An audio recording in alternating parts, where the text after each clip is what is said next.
Assalamualaikum warahmatullahi wabarakatuh. Perkenalkan, nama saya Nanda Rodatul Jannah dengan NIM 180703101. Saya mahasiswi Prodi Biologi Fakultas Sains dan Teknologi Universitas Islam Negeri Araniri, Banda Aceh. Baiklah, pada video ini saya akan menjelaskan tugas saya dengan mata kuliah Pengendalian Hayati yang dibimbing oleh Ibu Syafrina Sari Lubis, MSI, dengan judul Komoditas Pertanian di Desa Pantai Perak, Dusun Padang Baru, Kecamatan Mangge, Kabupaten Aceh Barat Daya. Dusun Padang Baru merupakan dusun yang berada di Desa Pantai Perak, Kecamatan Manggeng, Kabupaten Aceh Barat Daya, dengan luas wilayahnya seluas 1,78 km dengan jumlah penduduk sebanyak 734 jiwa. Sebagian besar penduduk di Dusun Padang Baru berprofesi sebagai petani dan juga berkebun. Lahan pertanian sangat dimanfaatkan oleh masyarakat di Dusun Padang Baru ini untuk menanam padi. Padi merupakan salah satu makanan pokok masyarakat di Indonesia dengan nama latin Oryza sativa. Tanaman padi ini juga merupakan tanaman bermusim biji tertutup, berkatan dan juga berongga atau yang sering disebut jerami.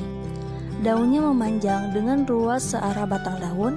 Batang-batang utama terdapat anakan berbentuk rumpun. Ciri khas dari tanaman padi ini yaitu adanya sisik dan telinga daun. Hal ini merupakan perbedaan tanaman padi dengan rumput-rumput lainnya. Mengingat perkembangan zaman yang semakin maju dan berkelanjutan, kegiatan budidaya padi di bidang pertanian mulai dari persemaian, pengelolaan lahan hingga panen dilakukan secara berkelanjutan. Dalam upaya mencapai tingkat produktivitas lahan pertanian yang tinggi dan berdaya saing, selain diperlukan kualitas daya dukung lahan, juga besarnya input yang diberikan, pupuk, pestisida, pengolahan tanah, irigasi, dan lain-lain, agar pertanian dapat memperoleh pendapatan yang baik. Tanaman padi yang ditanam di kawasan Gampong ini merupakan padi yang berkualitas unggul dan tahan terhadap hama. Penanaman padi di Dusun Padang Baru ini bisa mencapai 2 kali tanam dalam setahun, dikarenakan ketersediaan air atau irigasi yang cukup. Pemahaman hama dan penyakit pada tanaman padi perlu mendapatkan perhatian untuk mencegah dan menanggulangi adanya serangan pada tanaman padi. Kerugian berupa penurunan produksi, kegagalan hasil panen diakibatkan oleh adanya serangan hama dan penyakit. Serangan dapat terjadi berupa infeksi pada benih, pembibitan, masa pertumbuhan, bahkan menjelang panen. Hama dan penyakit tanaman padi merupakan musuh besar bagi para petani, karena ini hama dan penyakit bisa menimbulkan kerugian yang sangat besar bagi para petani. Salah satu hama dan penyakit tanaman padi adalah keong, walang sangit, ulat, dan penyakit HDB atau kresek. Penyakit HDB atau kresek disebabkan oleh bakteri Xanthomonas campestris VV Oryzae. Gejala kresek dimulai dari tepi daun, berwarna keabu-abuan, lama-lama daun menjadi kering. Bagian yang kering ini akan semakin meluas ke arah tulang daun, hingga ke seluruh daun akan tampak mengering. Bila serangan terjadi pada saat berbunga, proses pengisian gabah menjadi tidak sempurna, menyebabkan gabah tidak terisi penuh atau bahkan hampa.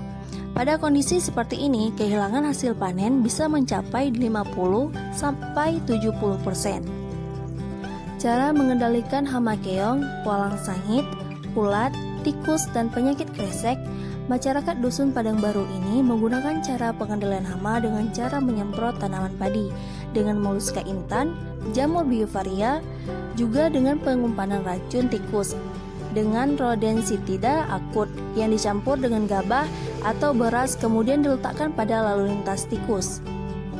Selanjutnya, untuk pengendalian pada penyakit HDB atau kresek seperti penggunaan benih atau bibit sehat, pemupukan berimbing, hindari pemupukan berlebihan, hindari pemupukan saat tanaman memasuki fase bunting, dan pengairan berselang, 1 hari digenangi, 3 hari dikeringkan.